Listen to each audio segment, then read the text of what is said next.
सभी पत्रकार बंधुओं को नमस्कार।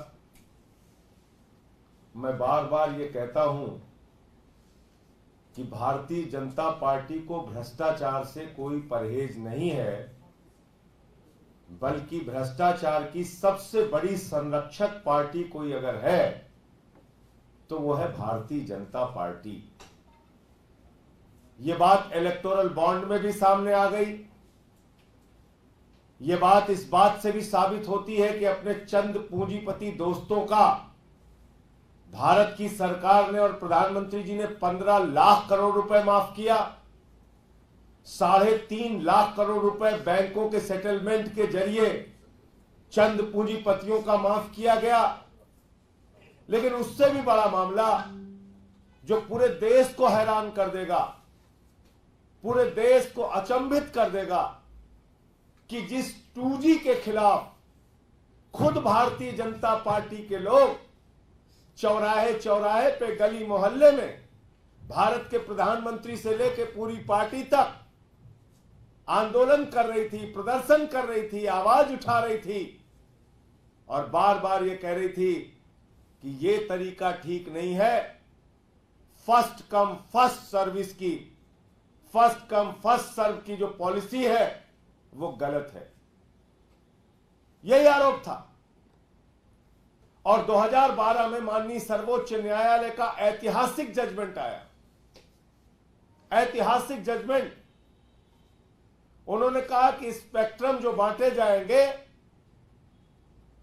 उसके लाइसेंस जो बांटे जाएंगे, उसकी नीलामी होनी चाहिए, उसका ऑक्शन होना चाहिए, उसको फर्स्ट कम फर्स्ट सर्व के बेसिस पे नहीं देना चाहिए। पहले आओ पहले पाओ की नीति को माननीय सर्वोच्च न्यायालय ने पूरी तरीके से नकारते हुए 2012 में ऐतिहासिक निर्णय दिया और कहा कि किसी भी हालत में पहले आओ पहले पाओ की नीति नहीं लागू होनी चाहिए, बल्कि स्पेक्ट्रम लाइसेंस के लिए आपको ऑक्शन का प्रोसेस अपनाना पड़ेगा, नीलामी का प्रोसेस अपनाना पड़ेगा। लेकिन मोदी जी और उनकी सरकार, भारत के प्रधानमंत्री पूरे देश के सामने आज बेनकाब हो गए।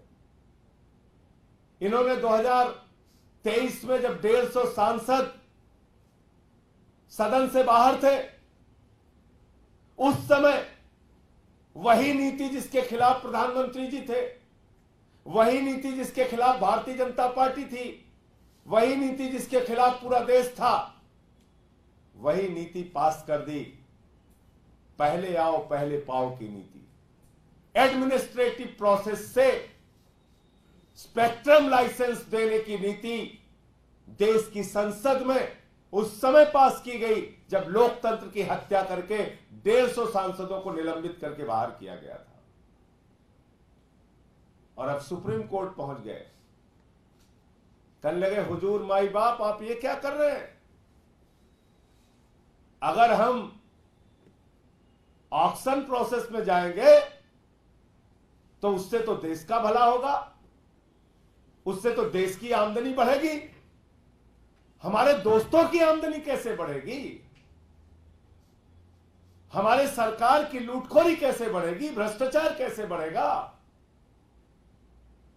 तो सुप्रीम कोर्ट पहुंच गए। कहने लगे 5G का जो लाइसेंस है स्पेक्ट्रम का, वो लाइसेंस हमको पहले आओ पहले पाओ की नीति के आधार पर, यानी कि एडमिनिस्ट्रेटिव प्रोसेस के आधार पर वो लाइसेंस देने की हमें अनुमति दी जाए। पहले कानून पास किया और अब सुप्रीम कोर्ट पहुंच गए।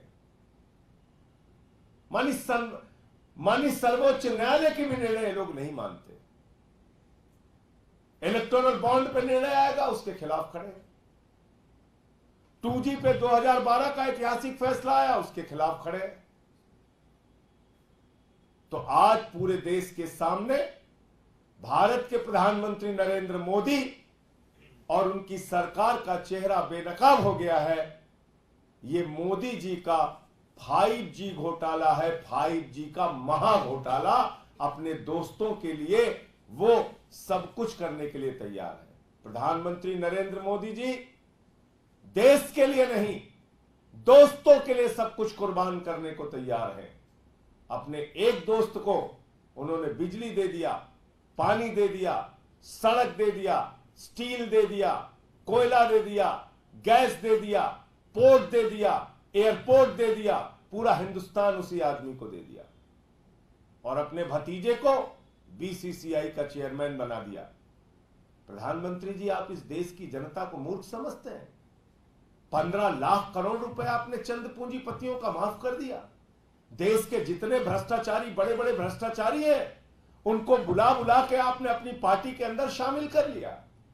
आपको शर्म नहीं आती? आप भ्रष्टाचार के खिलाफ बोलते भी हैं और भ्रष्टाचार का संरक्षण भी करते हैं, भ्रष्टाचार का लाइसेंस चाहते हैं।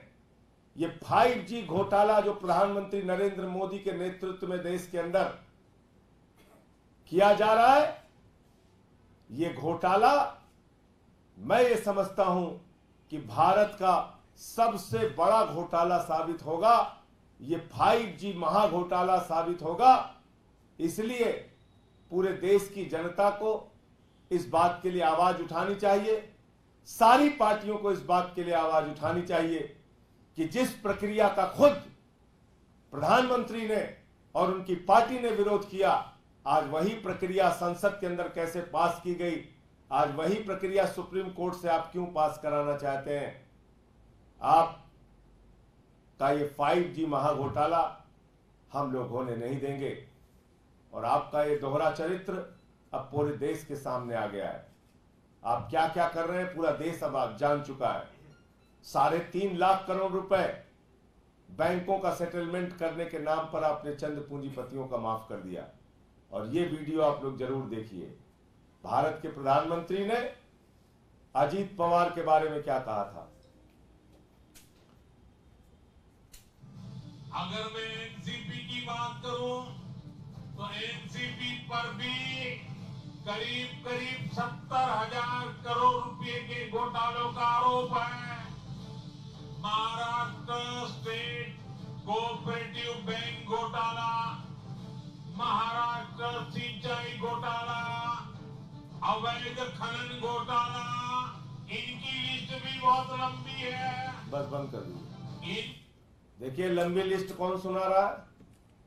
भारत के प्रधानमंत्री कोई मामूली आदमी नहीं है। दुनिया के अपने आप को सबसे बड़ा ताकतवर नेता होने का दावा करते हैं।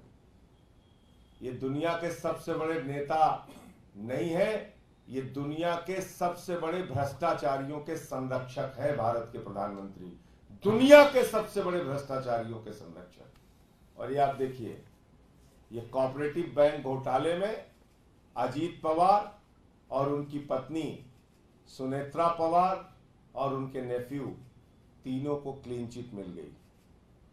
बीजेपी की सरकार ने क्लीन चिट दे दिया उनको। मोदी जी ने क्लीन चिट दे दिया।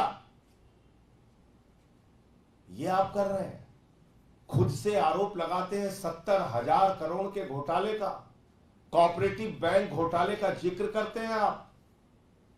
इसका जवाब कौन देगा? प्रधानमंत्री जी। तो इसलिए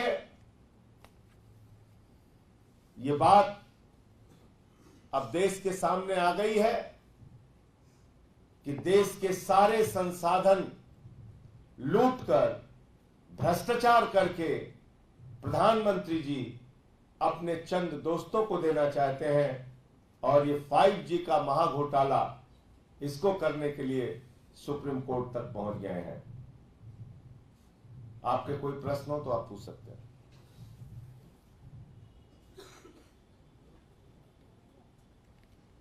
इस मामले में आपने कहा विपक्षी दलों को आवाज उठानी चाहिए। क्या आप लोग इंडिया गठबंधन की कुछ बातचीत हुई है कि संसद के चुनाव में इसे मुद्दा बनाएंगे? क्या आप अब देखिए,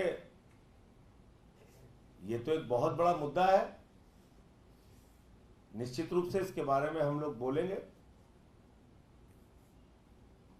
जो प्रक्रिया जिस पर सुप्रीम कोर्ट का निर्णय 2012 में आ चुका है, खुद सरकार ने उसका विरोध किया था, बीजेपी सरकार ने और भारतीय जनता पार्टी ने, खुद मोदी जी ने।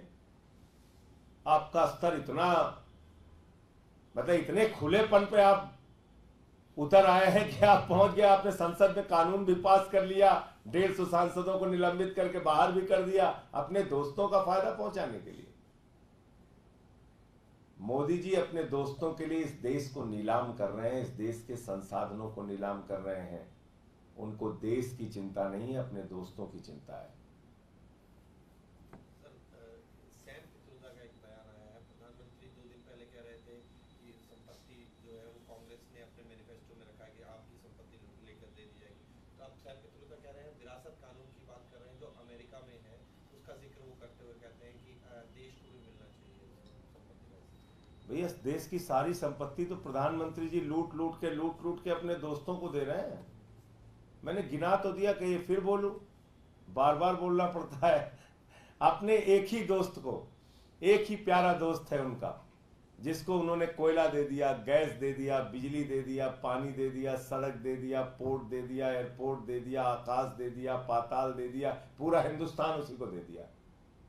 उसी दोस्त को 2.5 लाख करोड़ रुपए का कर्जा दे दिया, 15 लाख करोड़ रुपए पूंजीपतियों का माफ कर दिया, 3.5 लाख करोड़ रुपए बैंकों का सेटलमेंट करके चंद पूंजीपतियों का माफ कर दिया। ये तो प्रमाणित सत्य है ना, इसके लिए तो कहीं जाना नहीं है आपको। अब कहते झोला लेके भाग जाएंगे, ऐसे कैसे झोला लेके आप भाग जाएंगे? आपको एक एक पैसे का हिसाब देना पड़ेगा। और जिस दिन इंडिया गठबंधन की सरकार बनेगी, ये 15 लाख करोड़ रुपए की डकैती जो इस देश की जनता के ऊपर डाली गई है, अपने दोस्तों का जो उन्होंने कर्जा माफ किया है, टैक्स माफ किया है, और जो 3.5 लाख करोड़ रुपए बैंकों का कर्जा माफ किया है अपने दोस्तों का, इसका सब का एक एक करके हिसाब होगा और वो सारा का सारा पैसा इन बेईमानों से वापस लिया जाएगा। सैम पित्रोदा के बयान से आप इत्तेफाक करते हैं कि सबके पास समान संपत्ति का बंटवारा होना चाहिए। आप एक चीज ये बताइए मुझे, इस देश के 82 करोड़ लोग 5 किलो राशन पे जिंदा हैं। 82 करोड़ लोग, किसान आत्महत्याएं कर रहा है, 1.5 करोड़ नौजवान पेपर लीक से उसकी जिंदगी बर्बाद हो गई। इस देश के संसाधनों पर, इस देश की संपत्ति पर खाली मोदी जी उनके दोस्तों का कब्जा रहेगा? बताइए ना मुझे। मैं किसी के बयान पर कोई टिप्पणी नहीं करना चाहता, लेकिन मैं भारत के प्रधानमंत्री से सवाल पूछता हूं, देश की जनता के 15 लाख करोड़ रुपए के ऊपर डकैती कैसे डाली आप लोगों ने?